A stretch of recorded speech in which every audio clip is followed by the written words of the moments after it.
Estuvimos viendo las unidades 7 y 8.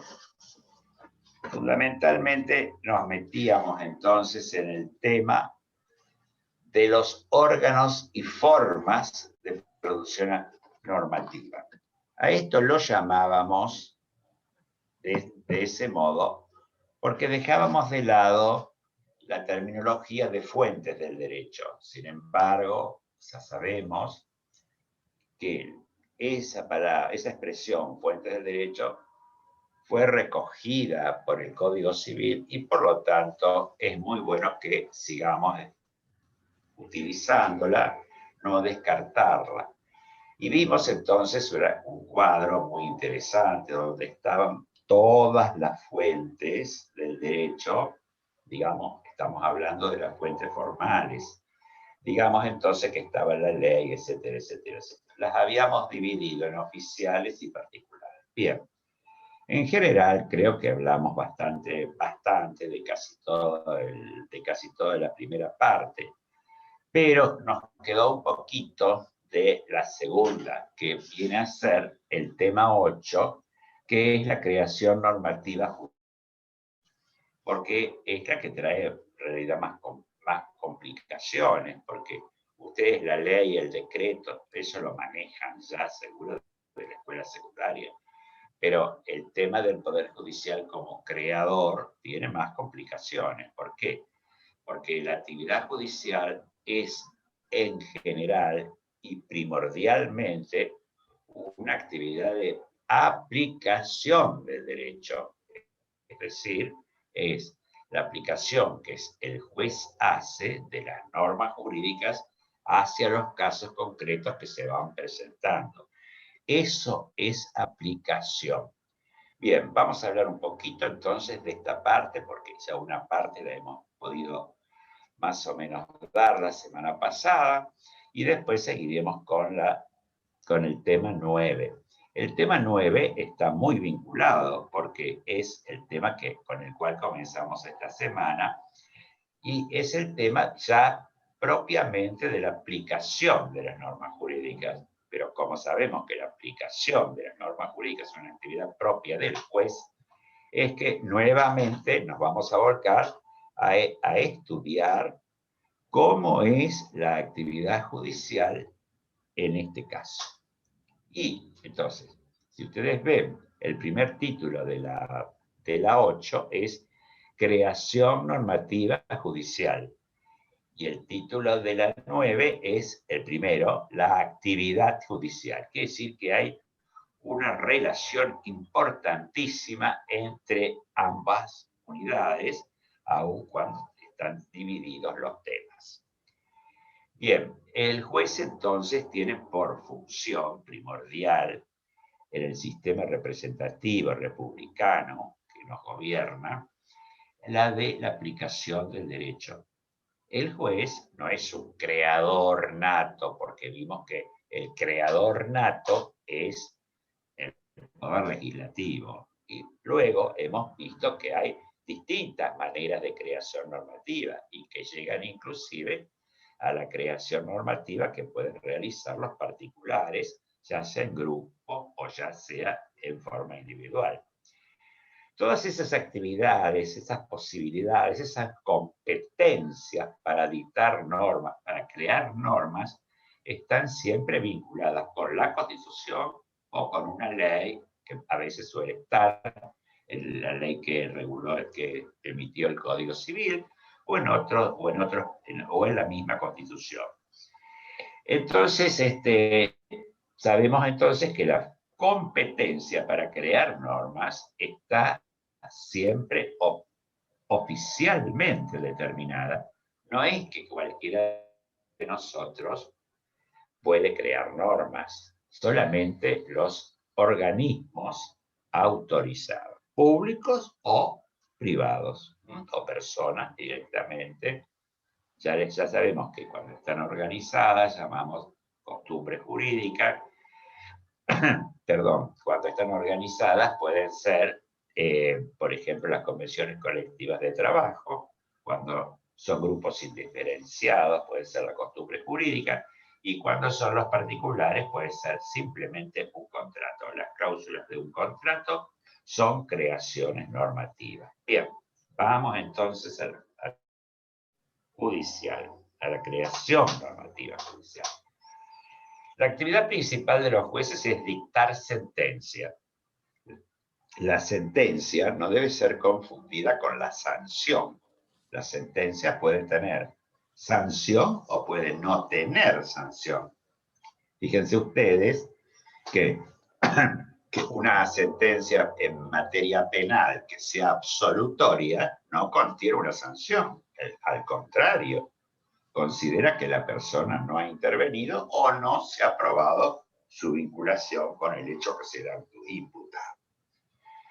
Pero cuando la sentencia está referida a un caso determinado, como ocurre siempre, el valor de la misma como norma está referido solamente a la parte o partes que han intervenido en ese proceso. Entonces, estamos hablando entonces de proceso, sentencia, y quizás tengamos que hablar un poquito de qué son estas palabras. La sentencia ya les dije que no debe ser confundida con la sanción. La sentencia es un papel más que se agrega al expediente si es escrito, o de todas maneras se lee en una audiencia si es oral y luego, por supuesto, aparece transcripta en forma escrita para el conocimiento de todas las partes. Pero de todas formas la sentencia es el final de un procedimiento, de una serie de actos jurídicos que hasta llegar a la sentencia. Por eso nosotros habíamos mencionado en la clase pasada que la sentencia tenía que tener determinados requisitos, como era la fecha, la firma del juez, la explicación de los hechos, la argumentación que el juez hacía, etcétera, etcétera, para llegar a dictar la sentencia. ¿Hay creación normativa en la sentencia? Nosotros entendemos que sí, que hay creación normativa, pero es la creación de normas particulares o individualizadas con respecto a las partes que han intervenido. Los jueces no pueden regular para situaciones generales. Normalmente dictan sentencia regulando un caso concreto. Por ejemplo, supongamos que se tratara de un homicidio. Una vez que el hecho ha sido probado por medio de prueba idónea, el juez dicta una sentencia y supongamos que en esa sentencia fija 10 años de prisión para el imputado.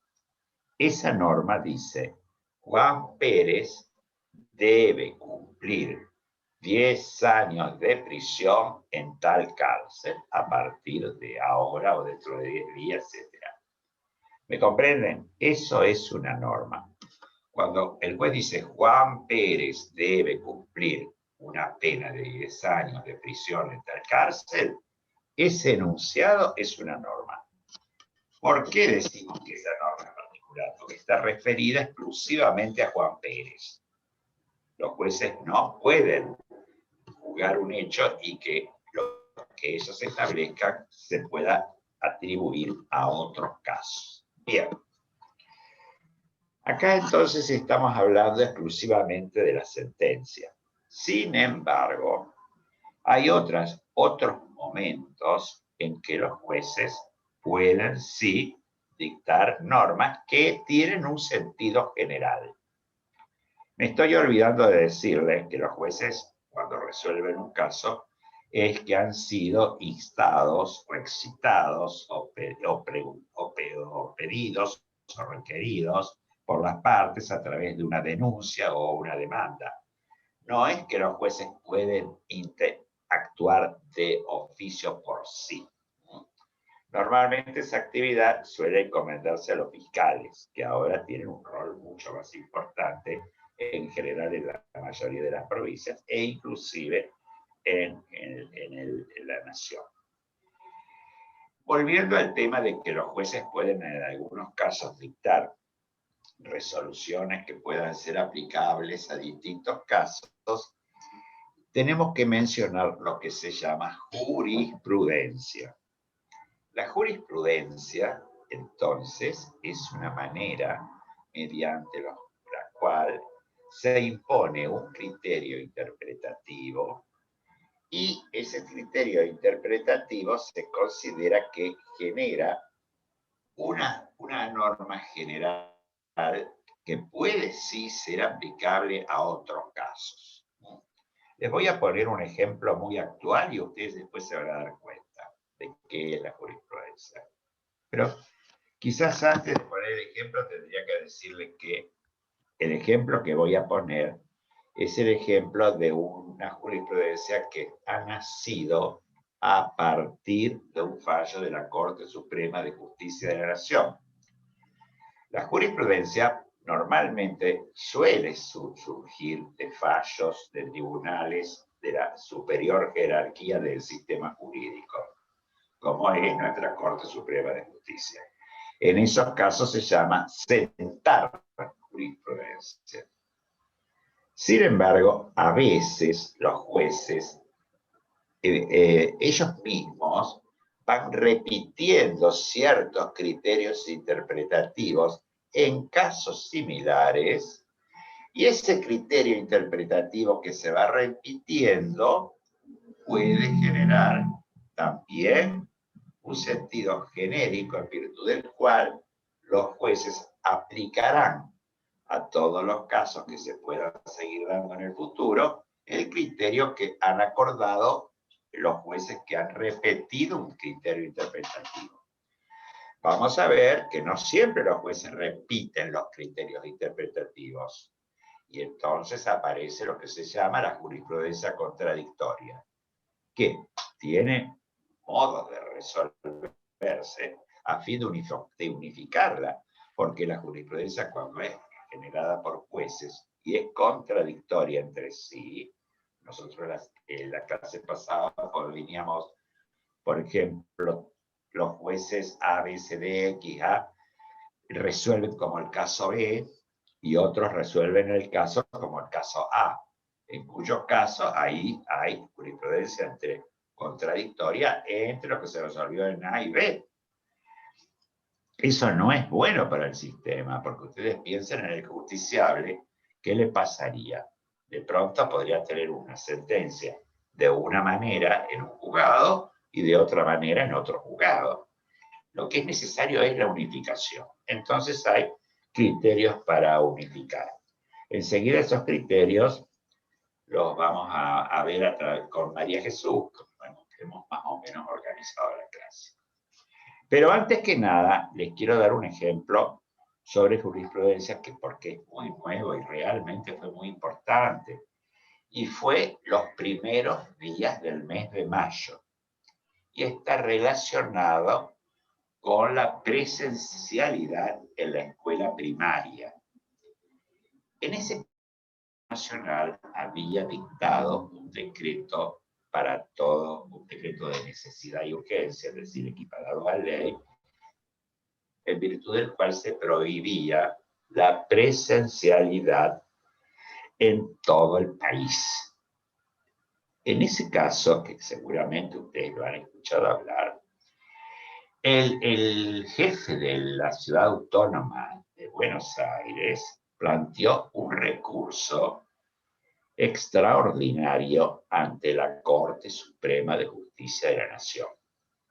Y pidiendo que se respetara la autonomía de las provincias y finalmente se permitiera que cada provincia definiera en cuanto a la presencialidad o no en el caso de la enseñanza primaria.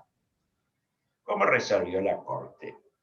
La Corte resolvió por medio de 4 de sus integrantes, porque una de las integrantes no votó por otras razones procesales, resolvió con argumentos distintos, pero la conclusión fue que la provincia de Buenos Aires tiene competencia y autonomía para resolver acerca de si cada estado provincial puede o no establecer la educación primaria presencial en su estado. Esto ocurrió porque ahora lo que llamamos la Ciudad Autónoma de Buenos Aires está equiparada a una provincia. Entonces, le rigen las mismas normas que rigen en nuestro país de acuerdo con la Constitución Nacional. En primer lugar, para establecer la autonomía provincial, hay que remitirse a la Constitución Nacional. Y remitiéndonos al artículo primero, vemos que la Nación Argentina adopta para su gobierno la forma representativa, republicana y federal. Recuerden bien esta palabra, federal. Eso implica que las provincias mantienen, en función del federalismo que nos rige, cierta autonomía para algunos temas que no han sido delegados a la nación. ¿Y cuáles son esos temas? Fíjense que el artículo 5 de la Constitución Nacional establece que esos temas son que cada provincia asegure su administración de justicia, su régimen municipal y la educación primaria.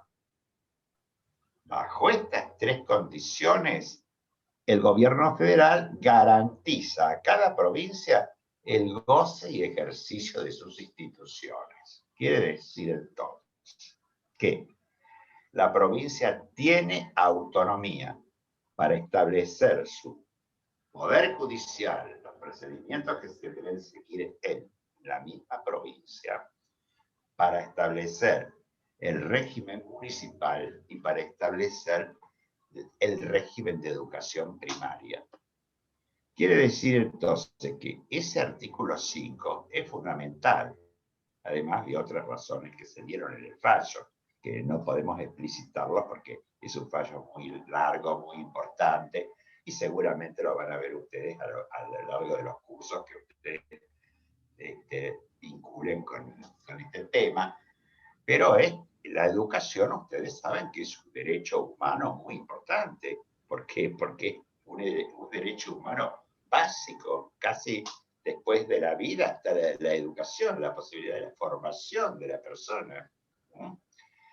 Entonces, la Corte Suprema estableció que las provincias, en este caso la Ciudad Autónoma de Buenos Aires, tenía competencia para establecer la educación primaria presencial, o no, si quisiera no ponerla presencial, y estableció que en ese sentido la autonomía provincial o de la capital federal o de la Ciudad Autónoma de Buenos Aires era superior a la posibilidad de que el gobierno nacional estableciera una prohibición a ese tipo de educación primaria. Como consecuencia de eso, en la capital federal o en la Ciudad Autónoma de Buenos Aires está procediéndose a la educación primaria, que es presencial. En estos momentos, por ejemplo, es presencial. La semana pasada, no por cuestiones de la pandemia, pero fue el propio gobierno autónomo el que resolvió la no presencialidad. Bien, cuando la Corte dice las provincias tienen autonomía y pueden establecer su régimen de educación primaria, entonces, y establece que la nación no se puede introducir en ese tema, ha creado de alguna manera una interpretación a la Constitución, pero es una interpretación que tiene carácter normativo, en virtud del cual ahora ya no tiene sentido discutir si los estados provinciales pueden o no resolver que la educación primaria va a ser presencial. Fíjense que si algún estado sea, que el gobierno nacional obligara a algún Estado a hacer eso, podría señalar que la Corte Suprema lo ha resuelto de otra forma, y entonces ahí ustedes verían cómo la Corte Suprema de Justicia de la Nación es el órgano máximo del Poder Judicial, y cómo al dictar una sentencia, al dictar un fallo, puede establecer y hacer lo que nosotros llamamos sentar jurisprudencia. Ha sentado jurisprudencia, por lo tanto, ha generado una norma de carácter general que puede aplicarse en otros casos que se pudieran dar. Por supuesto que esa jurisprudencia general por la Corte no obliga a los jueces de una manera que impida que ellos puedan razonar por sí mismos.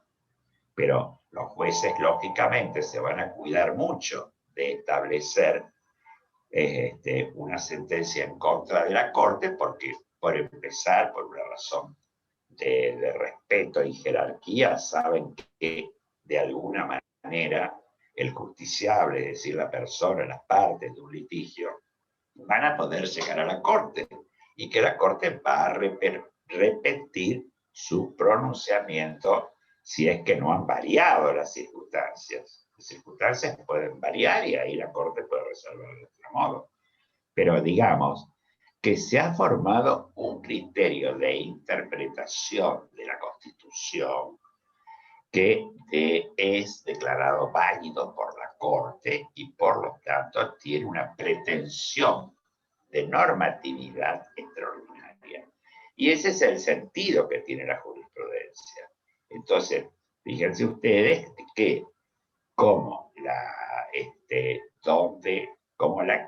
Corte ha podido crear a partir de la jurisprudencia una norma. Esto lógicamente no es nuevo. Ustedes van a encontrar en el libro ejemplos de que existen muchos casos anteriores. Por ejemplo, en la Argentina se introdujo el divorcio a través de una sentencia de la Corte, cuando estaba prohibido por la ley de la Corte de aquel momento. Es decir, estaba permitido el divorcio, pero no el nuevo matrimonio. Bien, el nuevo matrimonio después de un divorcio fue una creación de la Corte. Y muchas más van a ver ustedes, inclusive algunas vinculadas a la autonomía personal con respecto a la drogadicción, etcétera, etcétera, etcétera, que ustedes van a ver también un fallo muy importante relacionado con el aborto, etcétera, etcétera, etcétera. Ya van a ver ustedes que van a poder apreciar, sobre todo cuando veamos bien lo que es la interpretación del derecho, ustedes van a ver mayores ejemplos y van a empezar a lograr crear en su interpretación personal cómo es la actividad del Poder Judicial, cómo la ley puede ser interpretada y cómo el juez, a través de una sentencia, puede crear jurisprudencia. Bien, yo les había dicho también que lamentablemente el artículo 1 del Código Civil no incluyó la jurisprudencia. Estaba en el proyecto de reformas y, sin embargo, hubo una omisión ahí y se retiró. Con un criterio que, por supuesto, no compartimos. ¿Por qué? Porque la jurisprudencia es una forma de resolver los casos, es decir, una fuente del derecho que tiene una hondísima tradición en el derecho argentino y una tradición histórica en el derecho, en cuanto implica cómo la actividad de los jueces puede ser creativa del derecho. Recuerden también que ya había dicho Kelsen que toda forma de creación al mismo tiempo implicaba una aplicación de la norma superior. Recuerden también que los jueces no pueden fallar por sus propios criterios personales. tienen que fallar de acuerdo con las normas, de acuerdo con la ley. Pero, ¿qué sucede?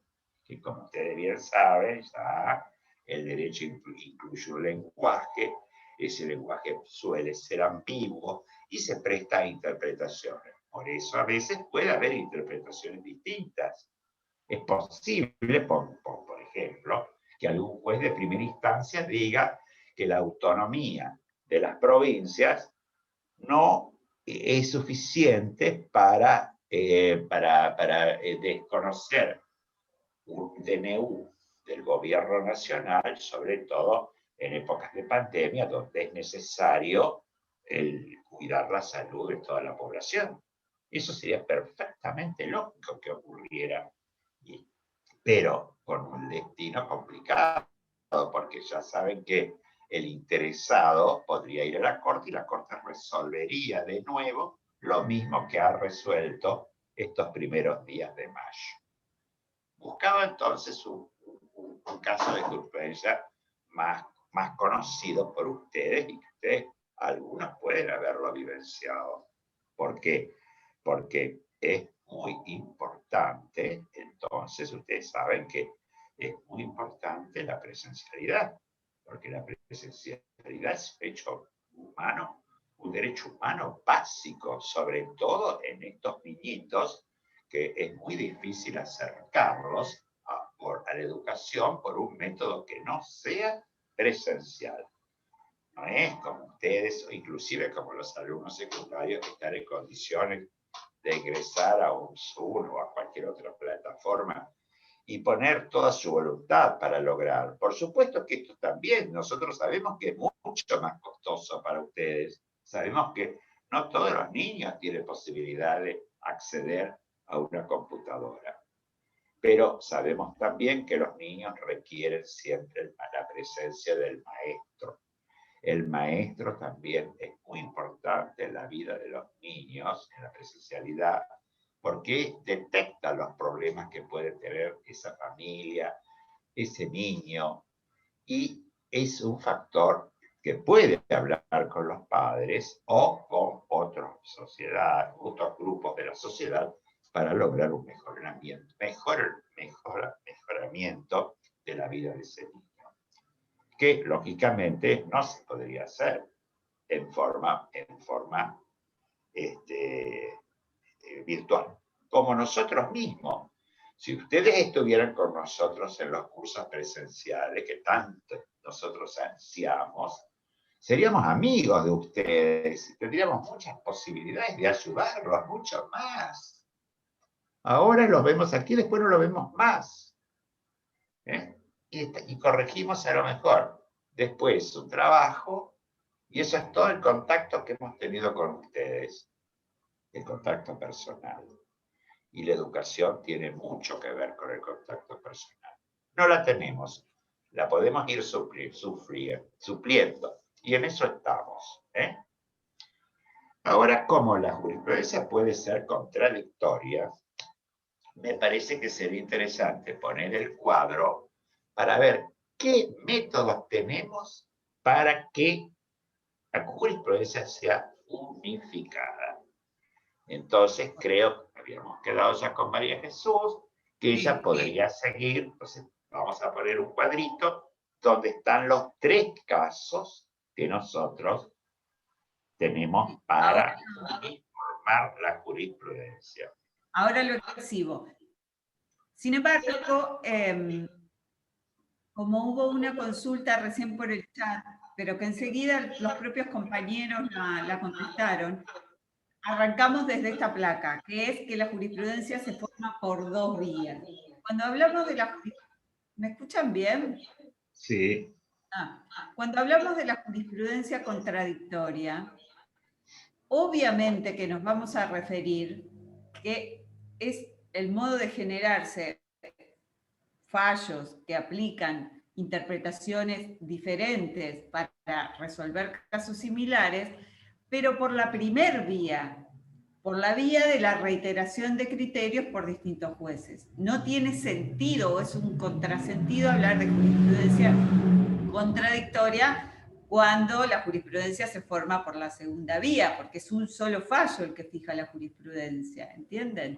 Bueno, muy bien. Entonces quería recalcar eso porque vi que surgió ahí una inquietud en el chat. Perfecto. ¿Qué pasa? Decíamos que precisamente acá en esta placa ustedes tienen reflejado qué es lo que pasa cuando cómo se genera la jurisprudencia contradictoria. Estamos hablando de casos similares en todos los fallos de estos jueces. Ahora, hay un grupo que lo resuelve aplicando el criterio A y otro grupo a ese mismo caso similar lo resuelve aplicando el criterio B. Y aplicar el criterio A o el criterio B puede significar que, por ejemplo, se imponga un agravante de la responsabilidad penal o no se imponga el agravante de la responsabilidad penal, con un criterio y con otro. Entonces, para que ustedes se representen la trascendencia práctica que tiene eso. Dos casos similares que deben ser resueltos por uno de los fundamentales principios del derecho, que es el principio de igualdad y de universalidad, deben ser resueltos de la misma manera por haber interpretado con distinto criterio la misma norma. Dos jueces resuelven, en un caso quizás aplicando un agravante y en otro caso no. Bueno, es grave esta situación. Entonces, el mismo sistema contempla recursos, procedimientos, técnicas, dice aquí la placa, para unificar la jurisprudencia contradictoria. Insisto, cuando aparece un resultado de la interpretación por distintos jueces no concordante en la resolución de casos similares. Bueno, estos tres recursos rápidamente, porque ya estamos sobre las 9. Estos tres recursos son el recurso de casación. A ver, el recurso de casación es el tribunal o corte de casación, es un órgano del Estado que, con el fin de mantener la uniformidad o la exactitud en la aplicación del derecho, se dan cuenta que ese es el problema cuando hay jurisprudencia contradictoria. Se está aplicando la misma norma para resolver casos similares, pero interpretada con distintos criterios, y eso genera resultados de aplicación diferentes. Entonces, este órgano del Estado, que es la Corte o Tribunal de Casación, examina a pedido de partes, la parte que da impulso, que es el interesado, que precisa que se revise la interpretación que se hizo del derecho para resolver el caso, examina las cuestiones de derecho, examina si se ha hecho una correcta interpretación o no de la norma que se aplica para resolver el caso.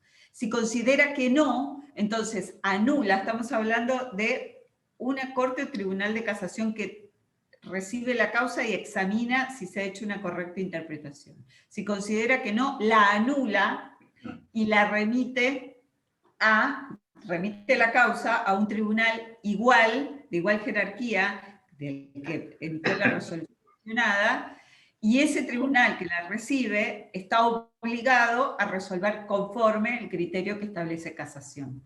¿Lo ven cómo funciona como un corrector y que estamos siempre hablando de interpretación? Este tribunal examina esa cuestión de, bueno, cómo se ha aplicado el derecho, cómo se ha interpretado para resolver un caso concreto. Bueno, a grandes rasgos. Entonces ahí el tribunal, el órgano que recibe, el juez que recibe la causa, tiene la obligación de fallar con ese criterio. Bien.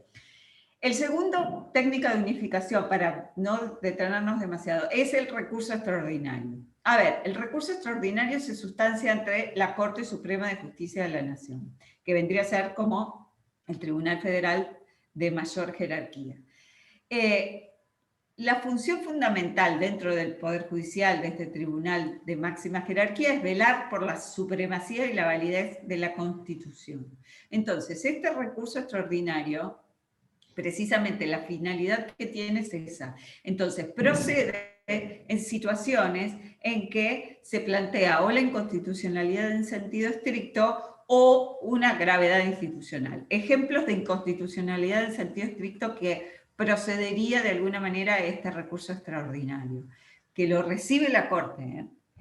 Por ejemplo, la aplicación de una ley contraria a la Constitución, una resolución que desconoce que desconoce una garantía constitucional, arbitrariedad en un fallo. Este es un recurso que no solo controla la validez constitucional de los actos del Poder Judicial o de sentencias del Poder Judicial. Nosotros ahora lo estamos analizando desde este punto de vista, porque lo estamos viendo como una técnica de unificar jurisprudencia contradictoria. Sin embargo, es un recurso que tiene una aplicación bastante más amplia, tanto para incluso declarar una inconstitucionalidad de una ley o de un decreto, o bueno, de una sentencia, o incluso de resoluciones de la administración pública, para que quede claro, ustedes ya lo van a estudiar mejor. Y finalmente, los fallos plenarios son acuerdos, o sea, el resultado de un acuerdo emite un fallo. Los acuerdos son llevados a cabo por las cámaras de apelación, o sea, en segunda instancia. Cuando nosotros planteábamos en estas bolillas 7 y 8, que decíamos, vamos a estudiar el órgano y vamos a estudiar la forma. Por ejemplo, vamos a estudiar el poder legislativo y la ley. Vamos a estudiar el poder judicial y sus formas, que son la sentencia y la jurisprudencia. Y del órgano también vamos a tener algunas nociones fundamentales.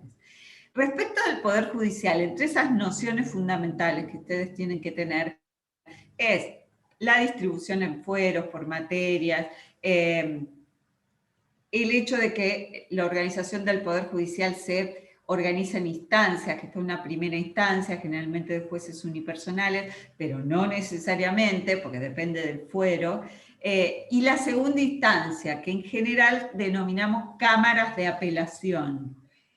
Ya la idea de segunda instancia o de apelación a ustedes le da la pauta de que es a lo que se va en segunda instancia, ¿no? Una vez que hay ya una resolución de primera instancia. Bueno, estos fallos plenarios son acuerdos que alcanzan los jueces pertenecientes a las cámaras de apelación de una misma competencia, de un mismo fuero por materia. Supónganse los jueces penales, porque hay una norma del Código Penal que está generando interpretación con diferentes criterios y que hay todo un grupo de jueces que para resolver casos similares aplican el criterio A y otro grupo de jueces que aplican el criterio B.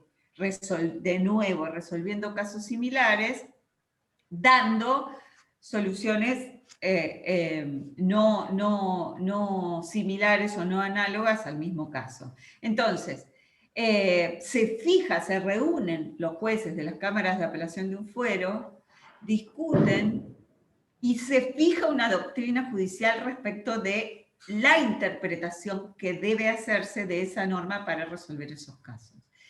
Se vota y por mayoría se emite ese fallo que lo que hace es que sea obligatorio, no solo para las cámaras, sino también para los jueces inferiores, que en el futuro y por un plazo determinado, los jueces cuando tengan que resolver casos y aplicar esa norma, están obligados a aplicar ese criterio interpretativo fijado por el fallo. ¿Se dan cuenta? Entonces, ese fallo es obligatorio y eso genera bastante polémica, ¿no? ¿Por qué? Porque lo que existe en el Poder Judicial y en los jueces es un ámbito de discrecionalidad. Entonces, establecer la obligatoriedad de una determinada interpretación por un tiempo determinado es algo que es más o menos resistido.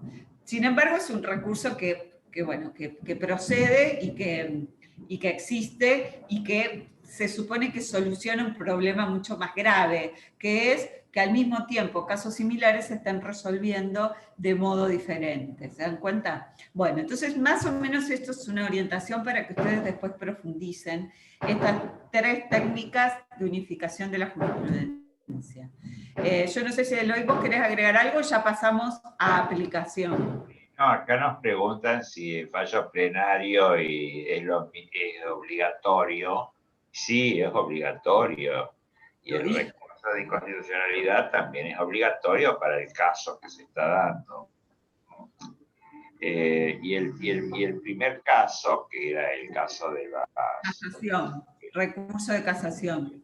De casación también son obligatorios. Les decía, el Tribunal de Casación anula, remite a a un juzgado y ese juzgado está obligado a resolver conforme el fallo de casación. Por eso la jurisprudencia tiene ese problema que se polemiza con la jurisprudencia en el sentido que los jueces que no son creadores terminarían teniendo una actividad creativa de norma, ¿no? Sin embargo, eso hace el funcionamiento del Poder Judicial. No tiene sentido cuestionar esto, porque hay medios para solucionar también los problemas que puede plantear el Poder Judicial en sus sentencias. Los jueces están sometidos a la posibilidad de una denuncia, de un jury de enjuiciamiento, y por lo tanto están sometidos a ser exonerados y a ser descartados de su cargo y si no proceden como corresponde, ¿no es cierto? Y la propia comunidad jurídica es el primer juez, porque sí, hay veces que la gente está totalmente en desacuerdo de las sentencias que se dictan. Sin embargo, no siempre el criterio de la gente así indeterminado es un criterio correcto. Entonces hay que tener mucho cuidado en eso. Pero cuando hay cierta unanimidad entre la comunidad jurídica, por ejemplo, entre otros jueces y los abogados, etcétera, ahí ya se complica mucho más la situación del juez porque es analizada por personas que tienen conocimiento, ¿no es cierto? Que no somos la gente que normalmente hablamos y condenamos a personas el primer día que la televisión plantea el caso, sobre todo ahora que los medios cuestionan y generan tanta información, cuando esa información tiene que ser sometida a lo que llamamos el debido proceso, que es esa serie de actos procesales que deben llegar hasta que el juez dicta la sentencia. Algo que ahora vamos a ver ya en el tema próximo, en donde seguimos hablando del Poder Judicial. Así que, si te parece, María Jesús, querés seguir vos, bueno, todos los problemas que se le presentan al juez. Exactamente. Y justamente uno de los problemas que se le va a presentar es los problemas de prueba, los problemas de cómo determinar la norma aplicable, etc. Hay placas sobre este tema, entonces quizás sería una manera de ayudarlos visualmente a verificar esto. Bueno, entonces nosotros ahora estamos ingresando al capítulo 9. Venía bien que vengamos del Poder Judicial y pensarlo al Poder Judicial en el rol de creador de norma, porque así lo abordamos en el capítulo 8, pero ahora, a partir de ahora, en los temas 9, 10 y 11, vamos a estar viendo al Poder Judicial como el aplicador del derecho a los casos concretos. A ver, todo ese derecho que nosotros acabamos de pensar, que proviene de diferentes autoridades, que venimos estudiando desde distintos aspectos, etcétera, bueno, es el derecho con el que los jueces, es el material con el que los jueces, más los hechos, que por supuesto intervienen en cualquier proceso o en cualquier causa, es ese derecho con el que los jueces van a resolver los casos. Ahora, que los jueces apliquen el derecho para resolver los casos no está exento de complejidades. Ahora vamos a ver cuántos son los procedimientos o actividades que intervienen en ese proceso que culmina con esa decisión del juez que establece los derechos y deberes de las partes del proceso. Entonces, lo primero que nosotros nos planteamos es ¿en qué pensamos cuando pensamos en aplicación de las normas jurídicas? ¿Qué es aplicar una norma jurídica? Aplicar una norma jurídica puede tener un sentido amplio. De hecho, nosotros mostramos siempre, creo que está reflejado en el libro, que cuando cumplimos una norma estamos aplicando el derecho. Habíamos visto que cuando cualquier autoridad crea una norma jurídica, aplica también las normas superiores. Es decir, hay varias aristas para pensar la idea de qué es aplicar el derecho. Pero para no extendernos demasiado, del aspecto de la aplicación del derecho, que a nosotros en este punto nos interesa, es la aplicación del derecho que hacen los jueces para resolver los casos concretos, es decir, la aplicación judicial del derecho. En ese sentido, nosotros proponemos, aunque vamos a ver que acá, según vemos este concepto, parece que la aplicación es sencilla, cuando a medida que vayamos avanzando vamos a ver que no lo es tanto, pero proponemos esta idea para generarnos en nuestra cabeza la idea de la aplicación e ir profundizando con los procedimientos o las actividades implicadas. Miren, viene bien esta idea porque retomamos de alguna manera esa fórmula de la estructura de la norma jurídica. ¿Por qué? Fíjense ustedes. Aplicar una norma jurídica consiste en subsumir lógicamente el caso concreto en el supuesto abstracto de la norma y asignarle las consecuencias jurídicas en ella prevista. A ver, ¿qué es el caso concreto? A partir de ahora vamos a ver que es una expresión que vamos a empezar a mencionar bastante seguido. El caso concreto es el hecho que de alguna manera generó un conflicto en relación al derecho entre dos partes que no han podido resolver extrajudicialmente y que acude una en defensa de un derecho subjetivo al Poder Judicial para que efectivamente, una vez probado ese hecho y un juez reconozca el derecho que considera vulnerado. Un caso concreto es, por ejemplo, un conflicto entre dos vecinos con relación a un árbol plantado sobre la pared medianera que está generándole un daño en la pared medianera que se está por caer. Y se pelean y discuten y no hay modo de resolverlo. Bueno, ejemplo. Un caso concreto es un sujeto que vendió una moto, por ejemplo, y el saldo en cuotas que se comprometió a pagar el comprador no fue pagado. Un caso concreto es un inquilino que dejó de pagar y el propietario del departamento inicia un cobro de pesos y un juicio de desalojo. Casos concretos, imagínense ustedes, un sujeto que considera que tiene un derecho vulnerado, no le pagaron, se le está por caer la pared porque el vecino plantó un árbol, vendió una moto y no le pagaron, etc. El que ustedes quieren. Aplicar, decimos acá, consiste en subsumir el caso concreto en la norma. A ver, ¿qué es subsumir?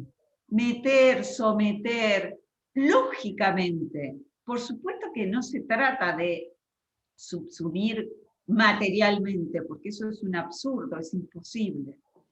El caso concreto lo subsume lógicamente en el supuesto abstracto de la norma. ¿Cuál es el supuesto abstracto de la norma? El dado A. ¿Recuerdan el dado A? El que se apoderara ilegítimamente de una cosa ajena, el que matara a otro, el que pasara el semáforo en rojo, es decir, la parte de la norma en la que se describe de alguna manera un caso abstracto, no concreto, abstracto. Entonces el juez, decimos que subsumir el caso concreto en el supuesto abstracto de la norma es que el juez pueda decir que ese caso concreto es del tipo del que se describe en el supuesto de la norma, el dado A, y asignarle las consecuencias jurídicas previstas. Y a ese caso concreto, entonces, imputarle la consecuencia que la norma establece. Habíamos puesto este ejemplo cuando vimos entonces la estructura de la norma, que va perfectamente. El que se apoderara ilegítimamente de una cosa mueble, ese es el supuesto de hecho, de la norma. Será reprimido con tal sanción. Bueno, que el juez subsuma el caso concreto en el supuesto de la norma es que hay un imputado y hay hechos probados de que ese sujeto tomó la billetera o una alhaja en la casa del denunciante. Entonces puede decir, bueno, este caso concreto lo puedo subsumir en esta descripción abstracta del caso abstracto, el que se apodera de cosa ajena. ¿Entienden? Bueno, Y entonces, aplicar implica que a ese caso concreto le impute en su decisión una consecuencia jurídica, una sanción, en este caso la pena, prevista en el B o consecuencia jurídica de la norma. Entonces, esta es la idea preliminar con la que nosotros arrancamos de qué es aplicar. Esto es el fin de toda la actividad de la aplicación, para que el juez pueda llegar a decir, condeno al imputado fulano de tal a tal pena, aplicando la norma del hurto penal, tuvieron que aparecer un montón de cuestiones fundamentales. Acá, ustedes en la placa las tienen. Algunas ustedes ya las conocen, algunas están implicadas siempre en la actividad de la aplicación judicial, otras deben desplegarse cuando aparece un problema específico. A ver, determinación de los hechos, determinación de la norma aplicable. Estas dos actividades, ustedes puede ser que las tengan como determinación de los hechos y de la norma aplicable. A ver, sí, en el programa. Fíjense en el punto 2, cuestiones fundamentales. Y ahí aparece la primera cuestión, determinación de los hechos y la norma aplicable. Ustedes dirán, bueno, esto es una actividad que consiste en sí misma en un procedimiento. Sin embargo, acá en la placa, ustedes lo tienen como dos procedimientos. Es una cosa y es a la vez la otra. ¿Por qué? Porque ninguna de estas dos determinaciones se llevan a cabo sin que esté implicada como un ida y vuelta la otra. A ver, primero, la determinación de los hechos, es decir, la configuración del caso concreto, es decir, que el juez pueda afirmar con cierto convencimiento qué es lo que ocurrió en el pasado, a partir de elementos que se consiguen en el presente, en la causa, declaraciones de testigos, pericias, bueno, todos los medios probatorios que ustedes más o menos conocen, o más o menos imaginan. Bueno, esa es la determinación de los hechos. Como ustedes ya lo pueden suponer, la determinación de los hechos se hace a partir del aporte de las pruebas que aportan las partes, las pruebas que de oficio puede solicitar el juez, todo tendiente a precisamente eso, el esclarecimiento de en qué consistió el hecho. Acá aparece una actividad que es fundamental, porque imagínense ustedes que es una de las dos variables fundamentales con las que los jueces deciden. Y la insuficiencia de prueba o la existencia de pruebas contradictorias genera un problema gravísimo, que ya vamos a ver más adelante, que es que el juez tenga serias dudas incluso de la existencia del hecho o del convencimiento de sus circunstancias.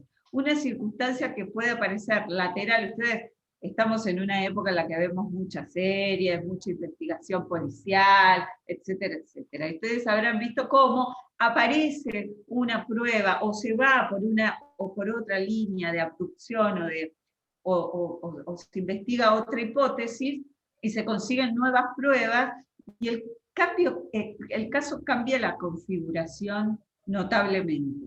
Bueno, la determinación de los hechos es una actividad que puede resultar muy compleja, según la naturaleza del hecho, porque si la determinación de los hechos es, a los efectos de un juicio sucesorio, la muerte de una persona, eso es muy fácil, ¿entienden? Bueno, ahora, en circunstancias por ejemplo, de delitos penales o de accidentes, etcétera, la determinación de los hechos es una actividad que puede tornarse bastante compleja. Bueno, y decimos que es una actividad de ida y vuelta con la determinación de la norma aplicable. ¿Por qué? Porque precisamente la determinación de los hechos tiene como resultado el caso concreto, o es el caso concreto.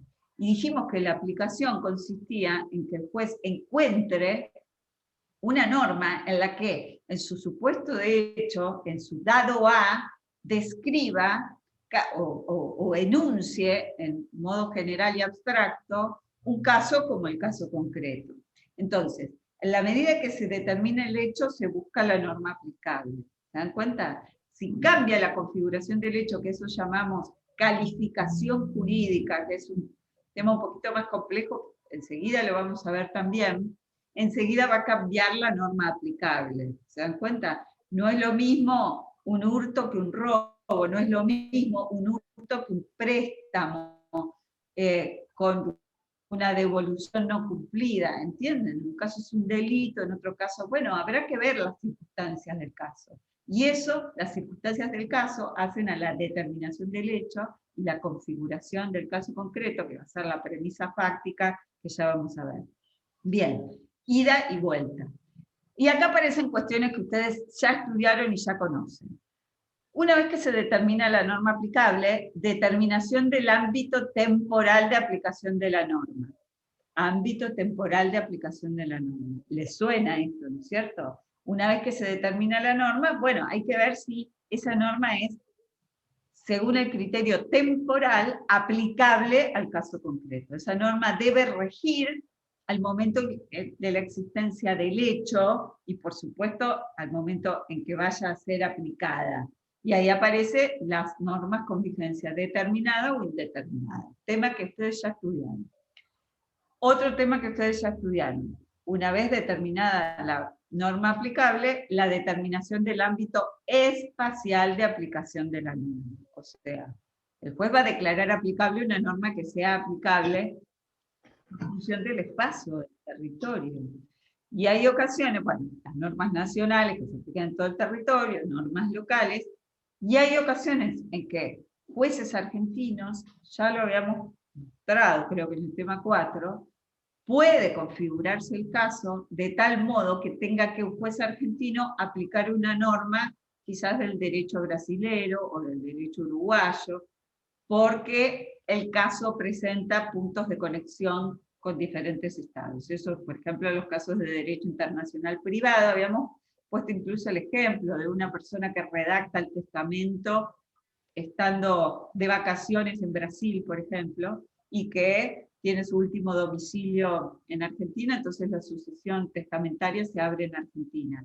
Pero para juzgar la validez de ese testamento, hay que ver si era válido según las normas del lugar en donde fue celebrado. ¿En dónde fue celebrado ese acto jurídico, testamento? En Brasil. Entonces hay que ir al derecho civil brasilero, ver cuáles son los tipos de testamento válidos, cuál de esos tipos sería el del testamento en cuestión y si cumplió los requisitos formales según el derecho de Brasil. Si efectivamente ese acto jurídico es válido, entonces, bueno, se llevará a cabo la sucesión testamentaria y el juez argentino está aplicando normas de Brasil. Bueno, todo esto es rescatar nociones estudiadas.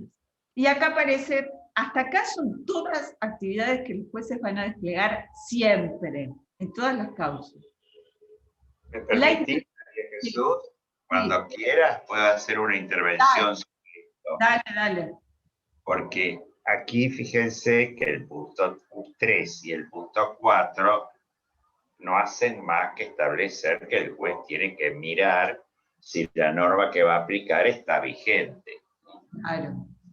Esa vigencia tiene que analizar, porque no podría declarar un derecho sobre la base de o un deber sobre la base de una norma no válida.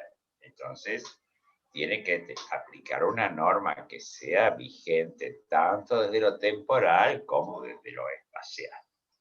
Pero los dos primeros temas son los más importantes. ¿Por qué? Porque la determinación de los hechos implica la reconstrucción del hecho. ¿Por qué? Porque los hechos no se pueden repetir. El hecho a lo mejor ocurrió hace 2 años. Y el juez le dice, mira, hace 2 años ocurrió tal cosa. Bueno, pero ¿y el juez cómo sabe qué ocurrió? Entonces aparece lo que la profesora ha mencionado, la prueba. Entonces, si el hecho ocurrió habrá algún testigo, alguna persona que vio cuando se ocurrió el hecho. Luego habrá, a lo mejor ha habido alguna intervención policial que nos deja constancia de algún acto. Después a lo mejor se puede hacer alguna pericial sobre algún arma que fue secuestrada en el momento del hecho, etcétera, etcétera, etcétera. A todo esto lo llamamos pruebas. Pero la actividad principal que tiene el juez es establecer el valor y la fidelidad de esas pruebas. ¿Por qué? Porque muchas veces al juez se le presentan pruebas que no son verdaderas. Por ejemplo, aparece un testigo falso que pese a haber jurado decir la verdad, no lo hace. Y a lo mejor viene a decir que el hecho ocurrió de este modo cuando no ocurrió de ese modo. Entonces el juez tiene que ir valorando. Y esa es una actividad muy importante. ¿Por qué? Porque hace a la reconstrucción del hecho. Y si el juez no pudiera llegar a la reconstrucción fidedigna del hecho, lógicamente no va a poder resolver el caso correctamente y mucho menos en materia penal, porque en materia penal justamente en caso de dudas sobre los hechos, el juez está obligado a absolver. No puede condenar si duda sobre los hechos. Tampoco sirve que el juez haya visto él mismo el hecho, porque el juez no puede ser testigo. Es el juez. Ahora bien, esto que hablamos de los hechos configura otra expresión que ustedes tienen que conocer, que es la calificación del hecho. La calificación del hecho se vincula con la determinación de la norma aplicable. ¿Por qué? Porque hay que aplicar una norma que refiera a ese hecho. Entonces, si el hecho fue, por ejemplo, un homicidio y fue en legítima defensa, tendrá calificación el hecho se ha cometido en legítima defensa. Eso implicaría la absolución del imputado. Pero si el hecho se ha cometido, por ejemplo, en exceso, eso implica una condena. Últimamente tuvimos un caso muy importante en el país del policía Chocobar, en donde ha habido mucha polémica sobre la condena que se le ha realizado. En esa condena se ha considerado que ha existido un homicidio en exceso, cuando, interpretando la prueba, cuando uno advierte que hay un retorno hacia el policía de parte de uno, constituyó una prueba en favor de la absolución, como que no hubo exceso, sino que hubo directamente legítima defensa. Bien, pero el juzgado ya está establecido una calificación. La calificación es que este señor ha cometido el delito de homicidio en exceso del cumplimiento de su deber. Ahora bien, ¿esto va a quedar así? No, porque como hemos dicho que hay polémica sobre la prueba, no solo desde el punto de vista del abogado, del imputado. ¿Por qué? Porque hay muchos grupos sociales que han resistido la posibilidad de que ese policía haya sido condenado frente a la gravedad del hecho que junto con otro coimputado habían cometido. Hay otras cuestiones también que se discutieron, como ser por qué un juzgado de menores condenó a un mayor, por qué se llevó a cabo la condena al menor o el proceso al menor en el mismo tribunal que el proceso al mayor, etc. Eso ustedes lo ven con simplemente estar un poco al día sobre los hechos que están pasando en la Argentina. Bien. Ahora, la postura del juzgado o del tribunal, porque ha sido un tribunal colegiado de 3 integrantes, debe ser respetada por todos nosotros, porque es una manera que el derecho establece y ha dado competencias a esos magistrados. Lo cual no quita que el interesado pueda ir a otro tribunal superior, en este caso Tribunal de Casación, a los efectos de que se declare la nulidad eventual de ese fallo porque lo que él está buscando es que haya un cambio de calificación, que sea la calificación de homicidio en legítima defensa. ¿Por qué? Porque eso nada menos que implicaría su absolución. Así que entre los 2 años de prisión y la absolución hay una pequeña diferencia. Por lo tanto, ahí deben interpretarse bien los hechos, reconstruirse y verificar la prueba con mucho criterio a los efectos de lograr una aproximación hacia la justicia en la medida de lo posible. Bien, dicho esto, si querés, María Jesús, seguimos con la interpretación, o seguís vos. Yo te diría que vayamos redondeando. Yo lo que les quería mostrar es que, bueno, la interpretación es a lo que nos vamos a dedicar en el próximo tema 10, y es un poco, se van dando una idea de la importancia que tiene esta actividad por los problemas que genera. De hecho, cuando hablábamos de la jurisprudencia, precisamente la jurisprudencia es una forma de creación de normas a partir de precisamente un criterio interpretativo. La jurisprudencia contradictoria se genera porque hay normas que presentan por lo menos 2 alternativas de interpretación, y eso va a generar que los casos se resuelvan conforme esos distintos criterios de distinto modo. Entonces, es una actividad importantísima y que tiene que desplegarse siempre, no solo frente a normas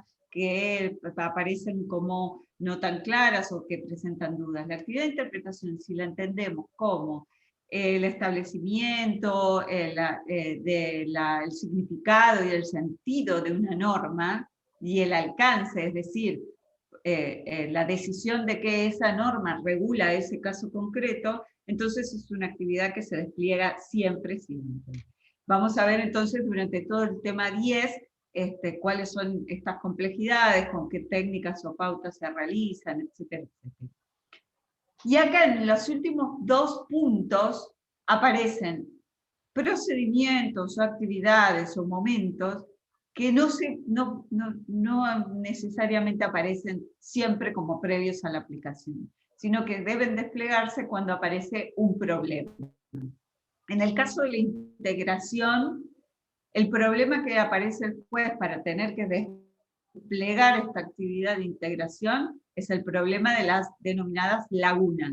Es un tema que nosotros ya abordamos cuando pensábamos en la característica de integridad del ordenamiento jurídico sobre el final del capítulo 6, y decíamos, íntegro es un sistema jurídico que no presenta vacíos, que para todo caso que se presenta en la realidad hay una regulación normativa en el ordenamiento jurídico. Dijimos que esto era imposible porque la realidad va antes que la creación normativa. Entonces, pueden aparecer casos que no estén previstos en esquemas normativos del sistema. Entonces, el juez, acá aparece un principio que es muy importante, el juez no puede dejar un caso que no está previsto, con la excusa del silencio del derecho respecto de ese caso concreto. El juez debe resolverlo igual, apelando a, bueno, precisamente procedimientos de integración que vamos a ver cuáles son. Todo el tema 11, así como el 10 dedicamos a la interpretación, el 11 lo dedicamos a la integración.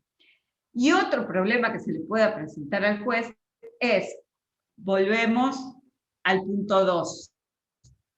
Cuando el juez está en la actividad de determinar la norma aplicable una vez determinado el hecho, puede ser que se encuentre con que hay 2 normas que están coincidiendo en regular la misma serie de casos, es decir, coinciden en el supuesto de hecho, en el dado A de aquel esquema de la estructura de la norma, pero que la consecuencia jurídica es diferente e incompatible. Es decir, hay un conflicto normativo. Tema que también abordamos en el capítulo 6, cuando hablábamos de la otra característica del ordenamiento jurídico, que era la coherencia, ¿recuerdan? Y veíamos que frente al hallazgo en la tarea de determinación de la norma aplicable de dos normas que son incompatibles, frente a este conflicto normativo, el juez debe desplegar criterios, pautas, procedimientos para solucionar ese conflicto, y el resultado de ese procedimiento es que se declare cuál es la norma aplicable. Si eran de distintas jerarquías, recuerden ustedes, ese es el criterio excluyente, por la fundamentación de validez de las normas superiores respecto de las inferiores. O si no aparecían los criterios, debe haber una placa con relación a esto. Acá está. O si eran de igual jerarquía, eran lo que tenía que desplegar estos otros dos criterios. O aparecía en última instancia el criterio de la forma con el que citábamos a Bobbio, que era que cuando no se podían aplicar ninguno de estos tres criterios, el juez iba a estar por la norma que menos restrinja la libertad, de alguna manera.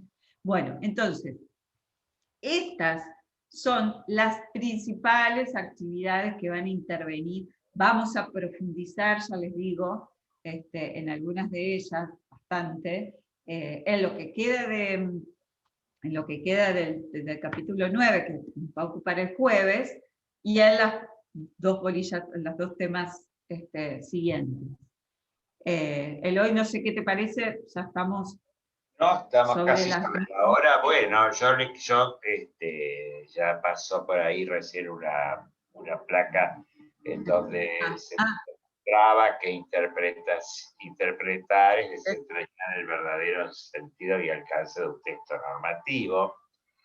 Y está relacionado también eso con el artículo 2 del Código Civil y Comercial. Pero lo podemos seguir viendo cuando demos interpretación en el tema.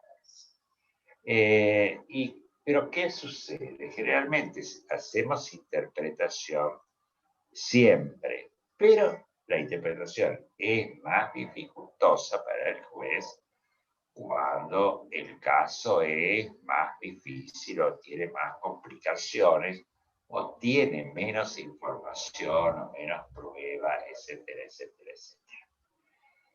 Ahora bien, si el juez directamente no tiene una norma aplicable, ahí hacemos integración, que son los casos, ¿no es cierto?, que no pueden subsumirse en el supuesto abstracto de ninguna norma porque ocurrieron en la realidad, pero no tienen en el ordenamiento jurídico un supuesto abstracto de carácter normativo que los esté previendo.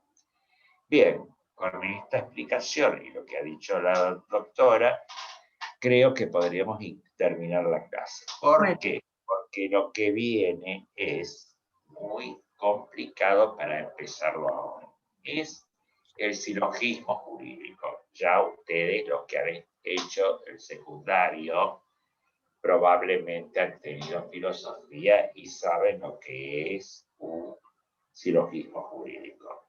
Pero el silogismo jurídico se va a vincular fuertemente, como se vincula con la aplicación del derecho, pero también con la argumentación jurídica. ¿Por qué? Porque la argumentación jurídica es un paso necesario e imprescindible para finalmente llegar al dictado del pronunciamiento o sentencia válida del juez. Pero esto, lógicamente, creo que podemos desarrollarlo el día jueves con más tiempo y con más posibilidades de comprensión por parte de ustedes. Así que por mi parte, los saludo a todos y les deseo lo mejor. También, adiós. Hasta el jueves.